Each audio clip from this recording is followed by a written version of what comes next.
Walladzi ja'alamul arda dzalula famsu fi manakibiha wa kulu min rizqihi wa ilaihi nusyur.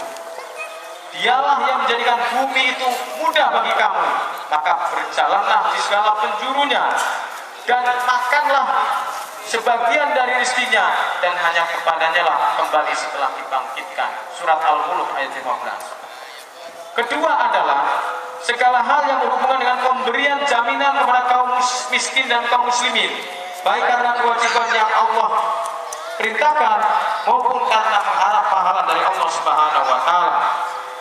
Adapun bentuk-bentuk dari jaminan yang diberikan itu antara adalah memberikan nafkah kepada karib kerabat, menghormati dan menjaga hak tetangga.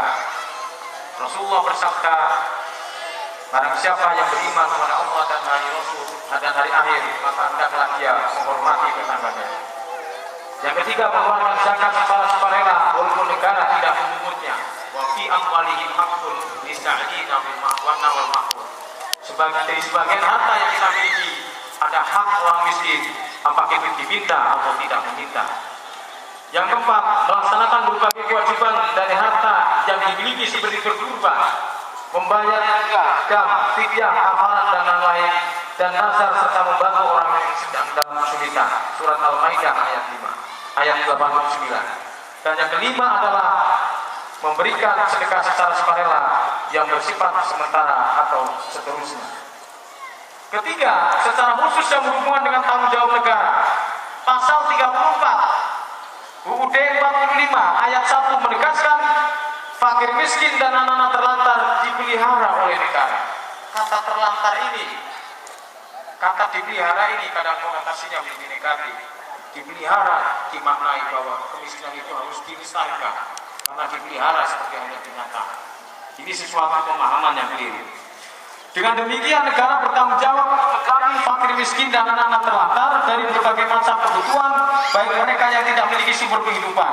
Sumber-sumber jaminan tersebut meliputi yang pertama zakat, yang merupakan sumber pertama dan utama bagi perbendaharaan dalam Islam untuk mengentaskan umat dari kemiskinan.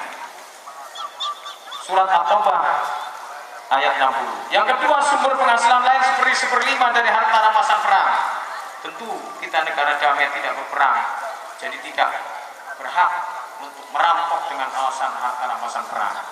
Kharaj, pajak hasil bumi yang dipungut dari kalangan muslim. Jizyah, upeti, barang temuan tanpa tuan, warisan tanpa ahli waris, dan pendapatan badan usaha milik negara seperti pabrik dan perusahaan. Surat Al-Anfal ayat 41. Yang ketiga, berbagai sumber sampingan seperti pajak tambahan yang diwajibkan kepada kaum berada dan menutupi kebutuhan kaum papa. Jika ketiga sarana untuk mengatasi kemiskinan dan kesenjangan ekonomi tersebut benar-benar diaplikasikan dalam kehidupan diri, keluarga, masyarakat, bangsa, dan negara, insya Allah kesejahteraan akan dapat dirasakan seluruh warga negara, sehingga akan terwujud baldatun thayyibatun wa rabbul ghafur. Allahu akbar, Allahu akbar, la ilaha illallah, Allahu akbar, walillahil hamd.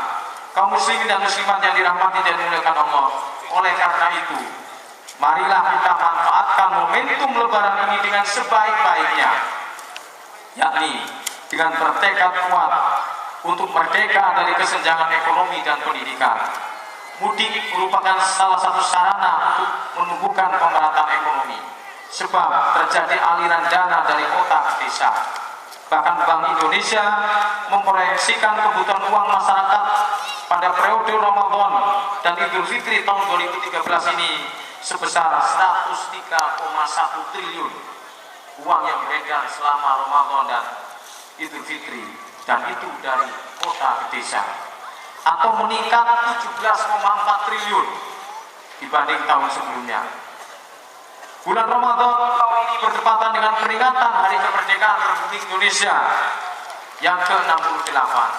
Sejarah mencatat bahwa proklamasi kemerdekaan Republik Indonesia dikumandangkan oleh Soekarno-Hatta bertepatan dengan hari Jumat pada bulan Ramadan, sebagai pertanda kita merdeka dari penjajahan. Maka menjadi relevan jika Idul Fitri ini kita juga jadikan momentum untuk berperang melawan kesenjangan ekonomi dan pendidikan yang merupakan musuh bersama seluruh umat manusia. Sehingga dengan Idul Fitri ini kita betul-betul akan kembali kepada kesucian sejati, bebas dari kesenjangan ekonomi dan pendidikan, sebagaimana bebasnya bayi yang baru dilahirkan dari dosa. Akhirnya, untuk mengakhiri khutbah ini, marilah kita menyampaikan harapan berupa doa kepada Allah yang Maha Pengampun, Maha Penyayang dalam suasana Idul Fitri yang berbahagia ini. Alhamdulillahirabbil alamin. Wal aqibatu lil muttaqin. Rabbana zalamna anfusana wa illam taghfir lana wa tarhamna lanakunanna minal khasirin. Ya Allah, ya Tuhan kami telah menzalimi diri kami sendiri, dan sekiranya Engkau tidak mengampuni kami dan menurunkan rahmat kepada kami, sungguh kami termasuk orang-orang yang merugi. Ya Allah, ya Tuhan kami, tajamkan mata batin kami agar kami mampu melihat yang salah itu salah, dan beri kami kekuatan untuk menjauhinya. Dan tajamkan mata batin kami agar kami mampu melihat yang benar itu benar, dan beri kami kekuatan untuk selalu mendekati dan bersamanya. Ya Allah, ya Tuhan kami, berilah kami petunjuk agar kami selalu bersyukur atas segala nikmat-Mu yang telah Engkau berikan kepada kami dan kepada ibu bapak kami, dan supaya kami beramal soleh yang Engkau ridhoi, dan masukkanlah kami dengan rahmat-Mu ke dalam hamba-hamba-Mu yang soleh. Ya Allah, ya Tuhan kami, lindungilah kami, keluarga kami, dan bangsa kami dari kekufuran, kefakiran, kemiskinan, bencana alam, dan aksi-aksi kekerasan, agar kami dapat beribadah dan mengabdi kepadamu dengan sempurna. Ya Allah, ya Tuhan kami, jadikanlah para pemimpin kami pemimpin yang amanah, adil, dan jujur, agar bangsa kami menjadi bangsa yang adil dan makmur dalam keridhaan. Rabbana la tu'akhidna inna sina aw akhtana. Rabbana wa la tahmil alaina isran kama hamaltahu 'alal ladzina min qablina. Rabbana wa la tuhammilna ma la taqata lana bi. Wa'fu 'anna waghfir lana warhamna anta maulana fansurna 'alal qaumil kafirin. Rabbana atina fid dunya hasanah wa fil akhirati hasanah wa qina adzabannar. Subhanal bika rabbil izzati amma yasifun. Wassalamun alal mursalin. Walhamdulillahi rabbil alamin. Kullu amin wa antum bi khairin.